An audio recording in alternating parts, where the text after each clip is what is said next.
So I am back with another video. This is going to be another one of those long ones, but it's time to go over my experience with AwesomeCon 2026 and their accessibility accommodations.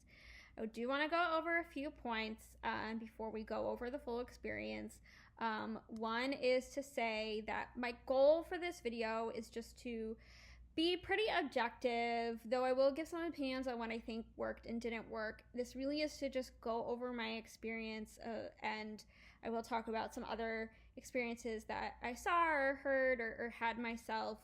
I think a lot of us do have opinions and speculations about why certain policies are in place or have changed over the years, and I just don't want that to be this particular video, so I'm gonna try to stay as sort of like opinion free as possible. The other point that I want to make is that I'm happy to give further detail and answer questions about the experiences that I had. But in this video, I will be sharing some experiences that other people had with their permission. And I will make it clear when I am about to sort of share something secondhand. So just know that like I won't really be able to answer questions or give further details about those situations. And third, I just want to remind people like this video and all the other videos that I have, while it may seem like they don't apply to everyone, they're just for people who are attending these conventions that are disabled or are the friends and family of people who go with them. I really want to remind people that this is for everybody. Yes, it is helpful for the disabled community so that we can like share notes and tips and tricks and so that people are informed. But this is also for the staff and crew of the convention companies so that they know what we're going through. And it's for other attendees as well, because being disabled is sort of that one minority group that anybody can join at any time. It could be short term, it could be long term, it could be permanent. You may think this doesn't apply to you, and you're lucky if it doesn't. I've made it very clear in other videos that I experience these accommodations from the point of view of a companion. I sometimes go with people who need these accommodations. When I am not with those people, I am not using them because I don't need them for myself. However, this year I did develop a knee injury just a few days before AwesomeCon. And so this year, the badge that I was wearing was not because I was a companion. It was because I needed to use the accommodations for myself. So that could be you next year. You may need these and you may wave these off being like, ugh, you know, this doesn't apply to me.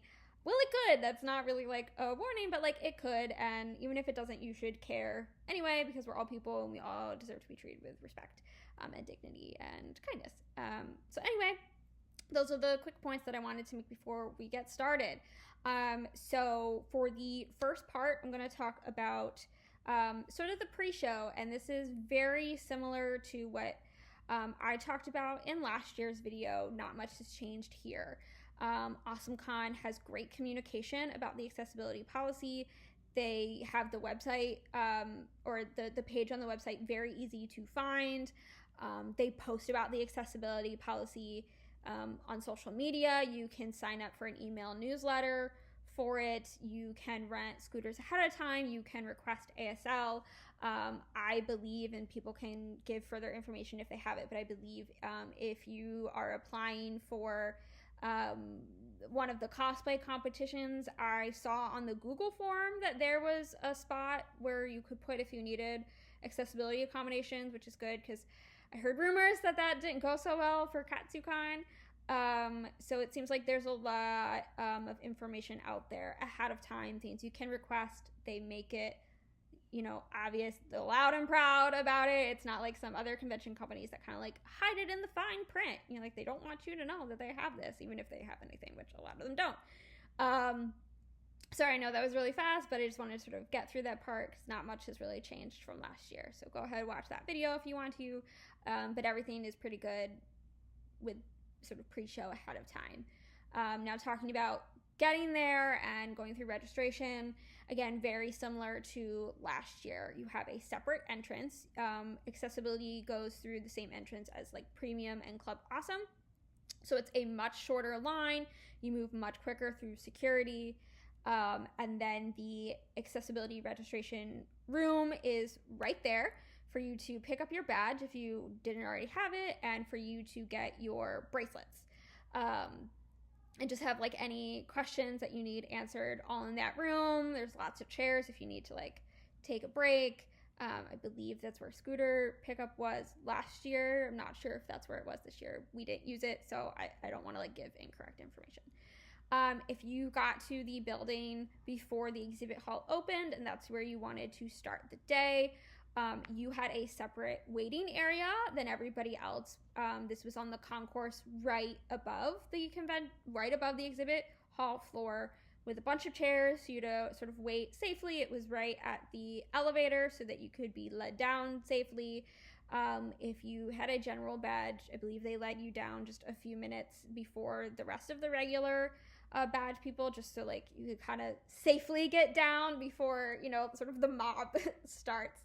But it's not like, you know, they're letting everybody down a half an hour ahead of time just because they have ADA. I had a premium badge, so I was led down a half hour early, but it wasn't because I was ADA. So it's not like a free park or anything, because I know people have opinions about that. But anyway, like you're just given a safer place to wait, essentially, and way to get down. So all that is fine. I will point out that I did hear that there may have been some issues with people who were ADA using mobility devices who were entering through the main entrance, maybe some issues with the metal detector security. I'm not going to give much information there because, again, like I wasn't there. I don't know. I just heard rumblings. So if you have further information about what may have been going on there, please share. I would love to know. So that is it with the getting there, registration, being led down to the exhibit hall. The next section that I'm going to talk about is the main stage. And unfortunately, this one I feel did not go as great. I think, they do have, special seating that is blocked off if you need it, especially if you need room for like scooters and stuff. On the website, it did say to sort of let staff know if you had trouble waiting outside. But I feel like I experienced several issues with the main stage, and I also have a secondhand story I'm going to share. I'll start off with issues waiting outside. So I'm trying to remember. It was the Stranger Things panel.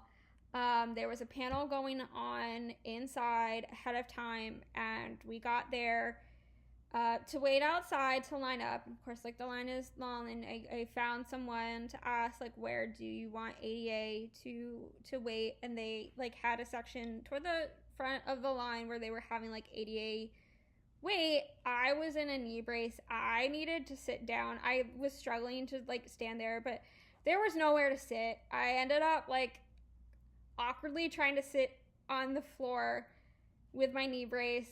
My partner had to like lift me up off of the floor. I don't know. It just wasn't working. There was like one bench there. I don't know if this is an issue with the convention center. I understand like giving ADA like that place to wait, but sometimes with ADA, like people need to be able to sit down. Not all of us are in wheelchairs or scooters or have stools. Because not everybody needs a stool. Especially for me, like those stools are pretty low to the ground, and my leg needed to be like straight out. Anyway, like that did not work for me. I don't know what the right answer is, honestly. But I just wanted to share that I feel like that was a little bit of a struggle. Of just like, I just feel like we didn't have a safe place to wait. When we were waiting to be led into the main stage. It's not about being at the front of the line. I know some people think that that's what it is. It's about like safety and what works for whatever your condition is. So I don't think that worked. And then when it was time to ask questions, I was sitting right by the microphone. And they don't want you lining up ahead of time, which I understand, like, keep the aisles clear. But when it was time for them to say, okay, if you have questions, go line up. And I was waddling with my knee brace, and people, as I was like heading to the microphone, which again, I was like right by the microphone, people are running to this microphone, right? And I had a few people look down at my brace and start moving faster to like get out, like to kind of not physically push me out the way, but like beat me to the spot. And it made me realize when we're doing first come, first serve, I understand the point of first come, first serve, but like with the system in place, anybody who like, or not anybody, but like a lot of people with accessibility needs, they're never going to be able to get up to that mic with the way that people rush. Like, it just, I don't know the solution, but I just want to let people know that this is a problem. I was moving slow, right? I had a knee brace on. I was waddling around, right? And people were running to this mic. And I gave up. The line was so long, and there's just no way that I could beat the people who were walking normally to the microphone. So again, I don't have the perfect solution. I don't know what that would be, but I just want to let people know that this is something that they should keep in mind. I don't know how to let people who have walking or issues or whatever get to the line. Like, I just don't know how to get that to work and to be fair for everybody involved, but right now it's not fair. So just want to point that out. This last point with the main stage is a secondhand story I have permission to share. The Firefly panel Sunday morning, not surprised, was super packed, right? Now, we got there pretty early. We were toward the front, but nobody in my party had a mobility device. I just sort of needed to make sure I had room to sort of stretch my leg out, but I'm very short, so usually a regular row was fine. Preferably something toward the end was helpful, but I did okay just sort of in a regular spot. But there were some rows that were sort of like at the front of each section that were blocked off for ADA, so that people like had room to put like their walkers in front of them or scooters or what have you. And the Firefly panel was so crowded that they were letting people in as like standing room only. And I will put some pictures here. Take a quick look at those. But people were standing directly in front of those rows in the back. And so I don't know what could have been done. I don't know how bad the standing room was on the side, but clearly like crew staff needed to do something here, because people were just standing directly in front of that ADA row in the back with people who cannot stand up and see over. And so I was told by this person who shared the photo, not only could they not see the stage, which, you know, sometimes that happens when you're further back. We've all been there. This is not stadium seating. But they couldn't even see the monitors off to the side, because everybody was just standing directly in front of them. And to me, that is just not acceptable. I understand, like, we have standing room, but, like, people should not be standing directly in front of a row full of people who cannot stand up to see over them. Not good. So that needs to be something that is addressed in further years. Anyway, so that is the main stage situation. Next, the photo ops. Photo ops run pretty smoothly. Most things with the photo ops have to do with Epic Photos, which is the third-party company that runs the photo ops for AwesomeCon. They're pretty smooth. Their sort of order of operations is people who are using like a jump the line pass, then ADA, and then sort of regular lines. And so I had a line that I went up to. I was using ADA, but I had like a regular line, and they had called premium people to line up first already. They hadn't called my group number yet, but they allowed me to go not ahead of them in line per se, but they have like chairs lined up at the front, and they're like, okay, go, we're gonna call your group number in a minute, but start heading there now so that you can head there safely, because people sort of become a mob, right? They sort of start like rushing. And so they just wanted me to like make sure I could get there without being like mulled over. And again, like, I'm not cutting the line. Like, this is everybody who paid for a jump the line pass went before me, but I was able to sit down and sort of rest and get there safely. I will say it gets a little bit chaotic when you are ADA but also using a jump the line pass. I don't think it's like anybody's fault or anything being done intentionally. I think it's just things get chaotic there. People are like getting hyped up and they're getting antsy, and like once the line starts moving, like the jump the line, you know, the workers are so focused on those people, but then like I'm sitting there wanting to use my jump the line pass that I paid for, and then like they have to merge us in, and it's hard to do because everybody in the jump the line pass is like now like pushing forward, and it, you know, it confuses people when someone like appears to be cutting but we're not cutting. I also have the jump the line, but it also like, anyway, so it just can get a little bit chaotic. Just make sure you speak up for yourself, but make sure you're also treating those workers with kindness and respect. It's chaos down there.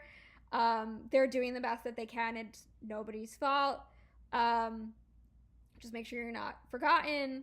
And we're all there to have a good time, right? Like, nobody is trying to one up each other. We're all just happy and excited to like have pictures with our faves. Like, but anyway, I just wanted to sort of bring that up because it can get a little chaotic down there, but I think everyone is just trying to do their best.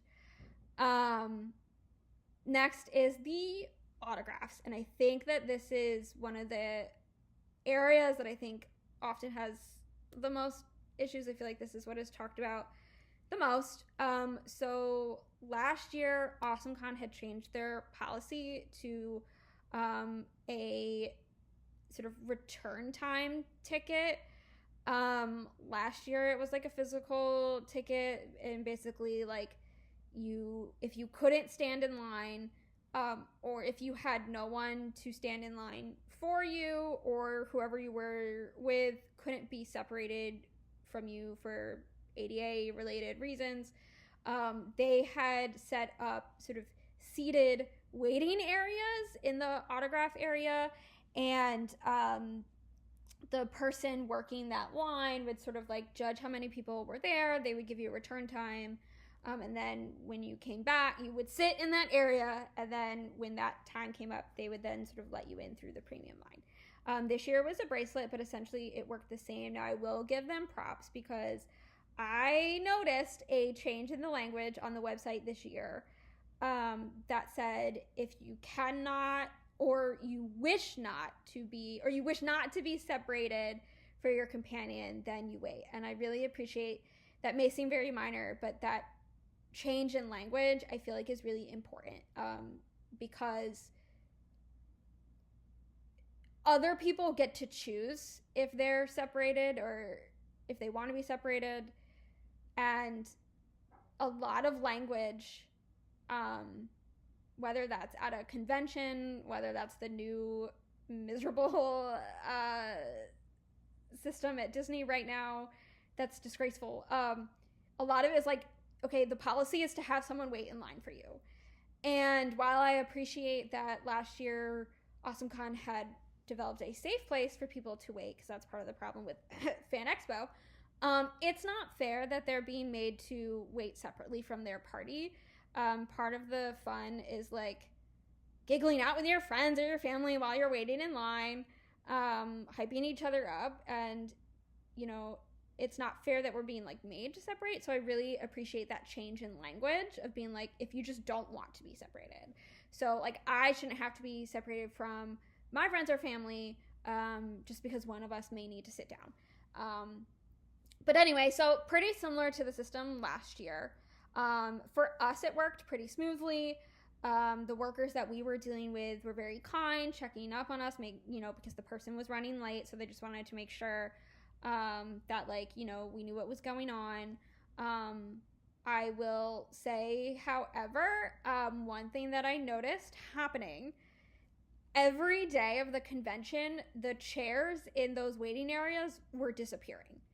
I don't know the reason. My guess is that just regular guests were grabbing them and moving them around because, let's be honest, we're all tired. We all want to sit down. But if they're going to have this waiting area that is designated for ADA because of the autograph situation, they need to have someone monitoring these. Because that is supposed to be for us to have for our safety and our health. And so if they want to make us wait there, then they need to make sure that the chairs stay there. I'll just put that point out there. And so, anyway, I said that it worked pretty much okay for us. However, here's another secondhand story. We were talking to someone who was using the ADA return time for Alan Tudyk's line. And I don't know if this was an issue of just how long the line was, or if it was an issue with whoever was working that line didn't understand the policy. I saw his line. It was very, very long. There was a lot of chaos happening on that end. But they had used the return time, and then they ended up stuck standing in that line for an hour. And that is just not appropriate. That's not healthy. That's not safe. This person said that someone had come up with a rollator and they were immediately let forward. Now this person I think did have a return time, but I think maybe this is also an issue of people not understanding visible versus invisible disabilities and illness. Someone comes up, so to this person, their issue wasn't as visible, right? I had a brace on, people could see that. The person that I'm normally with, it's invisible, and you can see that people react to that differently, and that's not okay. We all deserve to be treated with the accommodations that we need, and for this person to be using the accommodation that is in place for her safety and her health, and it still end up that way, is just not appropriate. It's not good. I don't know what could have happened. I don't know if she could have been I need to go sit back down, or if it was oh, he'll be here, but we'll be here, and then that ended up being an hour. I don't have the full details. I just know this person was given a return time, used that return time, and then ended up standing in that line for an hour, making her condition worse. So that can't happen. The last point that I want to make, I made it in last year's video. I'm going to make it again because I just think it's an important reminder. This is not AwesomeCon's fault. This is on the convention center building itself and their company. If you have a food allergy, food sensitivity, special diet, please, please, please look into snacks or sort of pre-made type foods that you can bring in yourself. Not hot open food. You're not allowed to bring that in. But I've brought in Crustables, I've brought in cracker sandwiches, I've brought in cheese snacks, I tend to bring in my own stuff. But if the food options at the convention center are not allergy friendly, I was told by someone that they were having issues with their friend who had celiac, and there was just no way to guarantee that any of the hot or any of the food that was served at the convention would have been safe for that person's friend. And again, it can be tough. You can't just go to a restaurant and bring in takeout into the convention center. Again, I usually bring in snacks, and that's fine. So just, you know, if there's any reason why you'd be, you know, not sure about the food at the convention center, please, you know, think ahead of time of what food you want to bring. I wish that situation was better, but it's not. And it's not unique to this convention center either. Anyway, overall, I think I would rate AwesomeCon and their accessibility maybe a 6 or 7 out of 10 this year. That's down from last year. Even though policies I don't think changed from last year, I just think some things just didn't work out. I don't know if that's just because there was lack of communication or knowledge, or maybe it was just bad timing and I didn't experience that issue last year, things not full out. But I still give them pretty high marks because I've been to other conventions and I can tell that AwesomeCon is trying and that they care. And so I do appreciate that. And so I do want to give them points because, you know, the people that I still talk to who are working the con, everybody was very nice. It's just I don't think that everything necessarily worked out. So anyway, that's that. Sorry this was long, but a lot to go over. It was still a great weekend. My knee's doing better, so I'll just leave you with that. Anyway, thanks everyone.